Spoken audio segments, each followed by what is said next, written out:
Сәлеметсіңдер ме, құрметті оқушылар?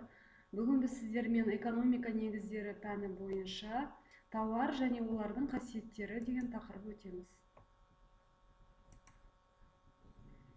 Тауар мұқтаждықты не тұтынысты қанағаттандыруға назар аудару, иелену, пайдалану, не тұтыну үшін нарыққа ұсынылатын барлық зат аталады. Ол физикалық объект, қызмет, адам, орын, мекеме және идея болуы мүмкін. Тауарды жасауда оны дайындаушы үш деңгейлі идеяны қабылдау керек. Нарықты жинақты зерттеу ереже бойынша тауарды зерттеуден басталады. Өйткені тауарды нәтижелі пайдалану, тұтыну қасиетін зерттеу, тұтынушы сұранысы осыған тікелей байланысты. Сондықтан зерттеудің негізгі мақсаты нарықтағы тауардың шынайы сұранысын анықтау, оны ұтымды өлшемде шығару үшін не қажеттігі, оның техникалық сипаттамасы, экономикалық негізделген баға саясаты. Тауар қажеттілікті немесе мұқтаждықты қанағаттандыра алатын нәрсенің барлығы. Ол нарыққа назар аудару, сатып алу, пайдалану немесе қолдану үшін ұсынылады. Мысалы, адам шет тілін білуге қажеттілікті сезінеді делік. Оның осы қажеттілігін қанағаттандыра алатын заттардың барлығын таңдаудың тауарлық ассортименті деп атаймыз. Бұл ассортиментке оқулықтар, аудиокассеталар, оқытушының қызметі, шетелге сапарға шығу, тағы басқалар кіреді. Бұл тауарлардың барлығы тең дәрежеде тілекке сәйкес емес. Адамдар бірінші кезекте анағұрлым қолжетерлік және арзан тауарларды таңдап алады. Тауар тұтынушының қалауына неғұрлым толық сәйкес келсе, өндіруші соғұрлым көп табысқа жетеді. Осылайша өндірушілер өз тауарларының сатқысы келетін тұтынушыларды тауып, олардың қажеттіліктерін анықтап, содан кейін осы қажеттіліктерді барынша толық қанағаттандыратын тауарларды өндіруі керек. Тауар түсінігі тек физикалық нысандармен шектелмейді. Тауар деп қажеттілікті қанағаттандыратын барлық қызметтерді атауға болады. Бұйымдар мен қызметтерден басқа бұл жеке тұлға, орындар, ұйымдар, идеялар, қызмет түрлері мен идея болуы мүмкін. Тұтынушы теледидардан қандай ойын-сауық бағдарламасын көруді, демалыста қайда баруды, қандай ұйымдарға көмек көрсетуді, қандай идеяларда қолдауды өзі шешеді. Тауар өндірісінің екі түрі бар: жай және капиталистік.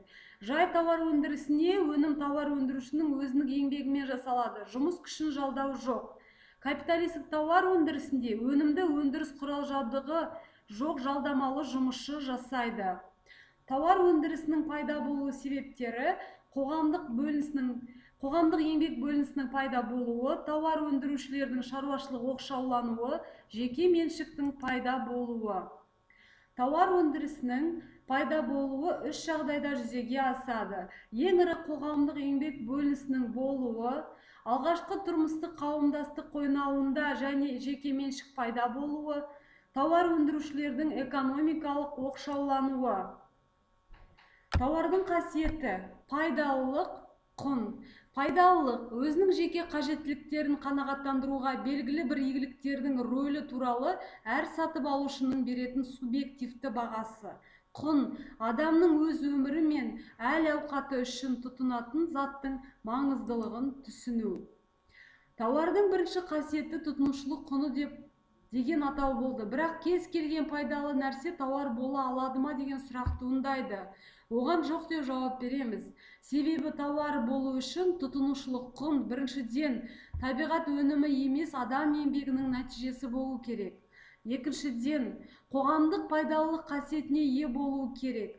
Яғни адам өзі үшін емес, басқалар үшін өндіруі керек. Үшіншіден, пайдалы зат басқа нәрсеге эквиваленті түрде айырбасталу үдерісінде ғана тауар бола алады. Тауар нарығы сұраныс пен ұсыныстың ықпалдасуы арқылы тауар бағасы қалыптасатын және сатушылар мен сатып алушылар жалғастырылатын айырбас аясы, яғни өндіріс құрал жабдығы немесе тұтыну тауарлары ұсынылатын нарық. Тауардың нарықтық бағасы, нарықта сатылатын тауардың бағасын сатушы мен тұтынушының қарым-қатынасы анықтайды.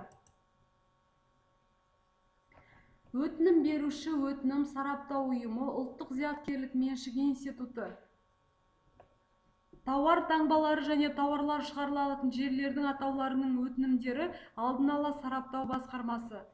Тауар таңбаларын және тауарлар шығарылатын жерлердің атауларын сараптау бағдарламасы. Уәкілетті орган Қазақстан Республикасының Әділет министрлігі, мемлекеттік тізімдер және жарияланымдар басқармасы, патент.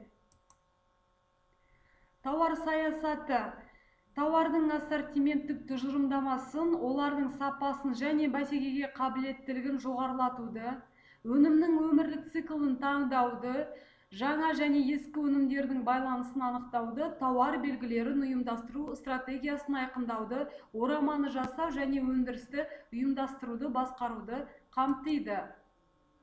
Тауар саясатының кезеңдері: қызмет көрсету аймағын кеңейту, жаңа нарықтар ассортиментті толықтыру, қаржыландыру, ассортименттердің бірімен байланыстылығы, нарықты дамыту жолдарын іздеу, инновациялық нарық үшін, кәсіпорын үшін тәуекелдер, брендтің созылуын ескере отырып, квази-инновация, сапа және баға.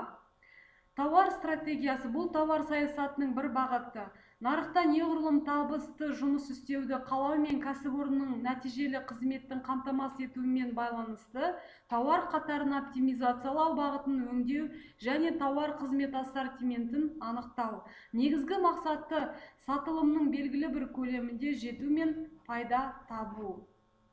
Назарларыңызға рахмет.